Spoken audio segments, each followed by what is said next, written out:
I'm back. It's time to relock in. I think half, not even half, 2/3 of the first quarter, I was locked in. I was getting it in. I was getting in for 2/3 of the first quarter. Last third and the first third of this first and second quarter have been tough. You know, I want to talk about heartbreak. I want to talk about heartbreak because that's what I've really been going through. I've been really thinking about heartbreak and like being sad about things and shit like that.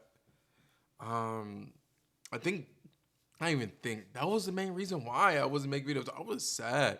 I was looking around at my life and thinking about, damn, this shit kind of sucks for whatever reason. Well, not whatever reason. A reason I'm saying for whatever reason to distance myself from the problem.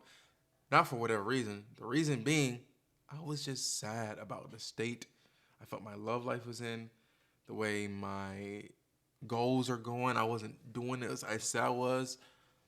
I just, I just couldn't find anything to be really happy about. I've spent more time with some family. I've spent more time with myself. A lot of the sad days, a lot of sad days. But that's like grieving though. That's grieving. I was watching this TikTok. I don't know if you. I don't remember the guy's name right now, but he's kind of like a nerdy black guy that wears glasses, and he has these like really good takes on like the dynamics between men and women in the black community, the outtakes on men in the black community and things like that. I forget his name. I think it's Josh Joe. Not Dean. Hell, not Dean.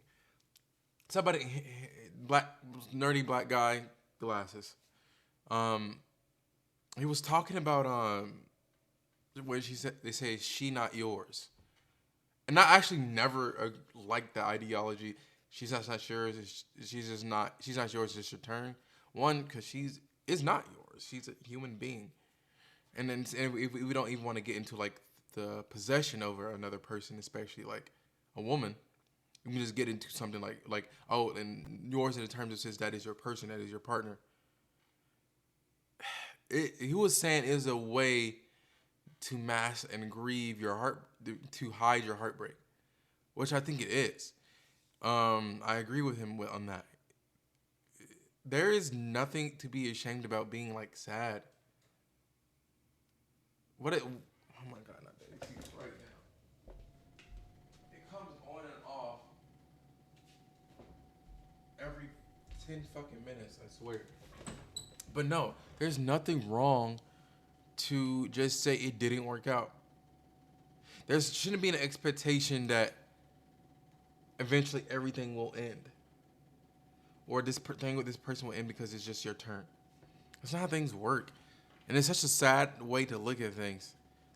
It's just like inviting misery to come sit there and not laying you, laying your house while paying no bills, serving no purpose.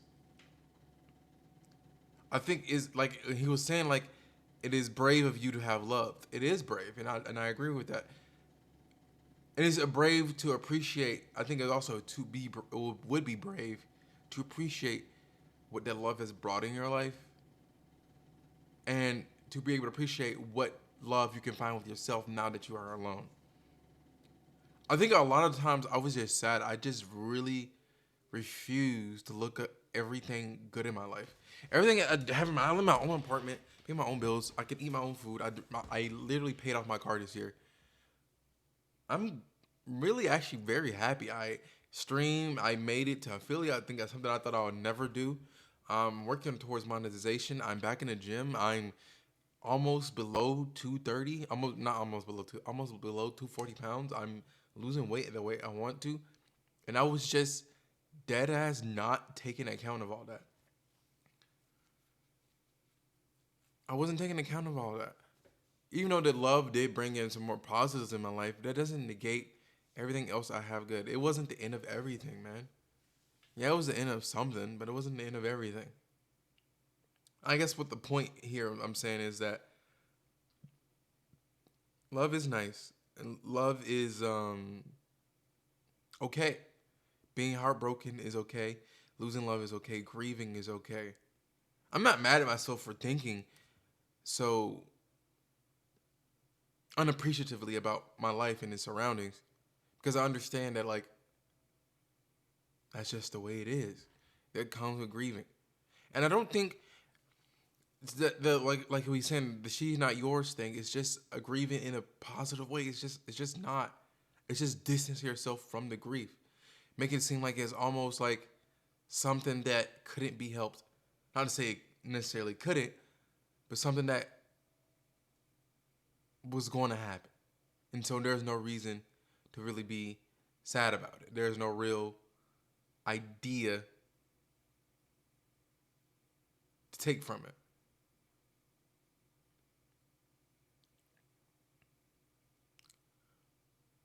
What am I saying here? What am I really saying? What do I really want to say?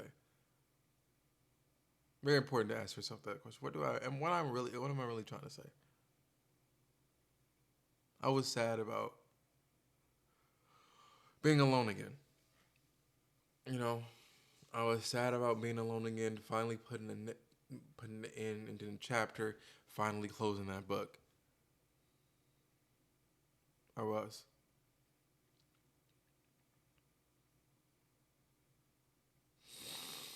But that's fine. That is fine. I'm okay to be sad. I'm allowed to let the world fall apart around me just for a little bit. Just for a little bit.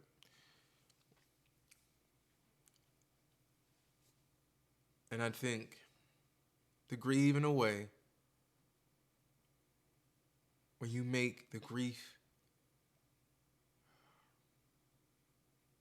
not something not real, but something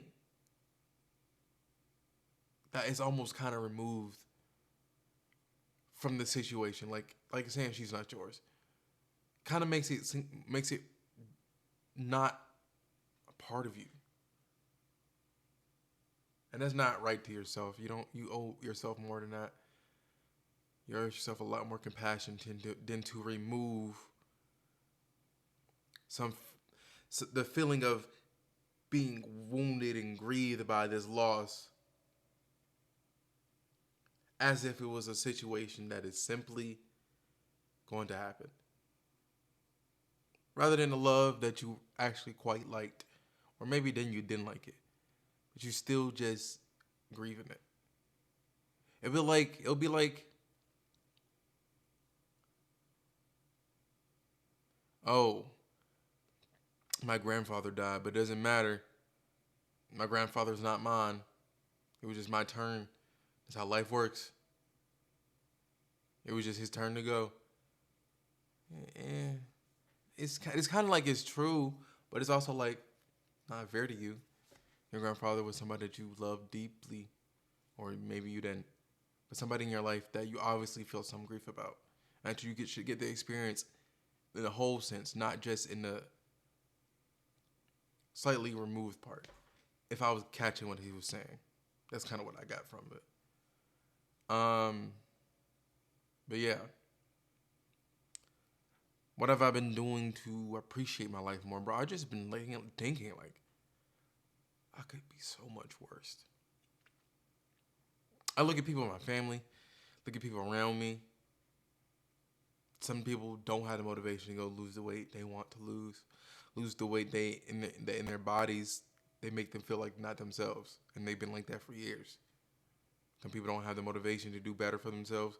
Some people don't have the motivation to move on from relationships. They will stick and stay with a person. They won't even give them chances to grieve. They refuse to grieve it.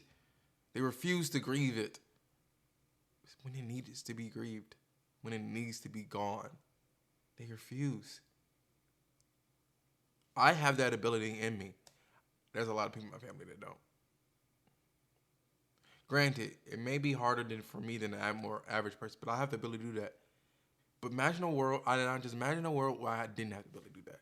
Thinking about the worst relationship I was ever in, I just couldn't let it go. Brother, I'm so happy that I can. Even though it hurts, I'm so happy that I can. Bro, what about, my job is not all that. I could have it so much worse. My car's not all that. My car has a couple problems. It could be so much worse. It's actually not that bad at all. And I'm actually, I want to say I'm happy. I think that would be a lie. I think I'm okay. I'm in the field, But no, I'm serious. Dead ass. This one's it's a serious one. Serious. But I'm relocking in for the rest of the second quarter. I'm relocked in. Though these talks won't be this long.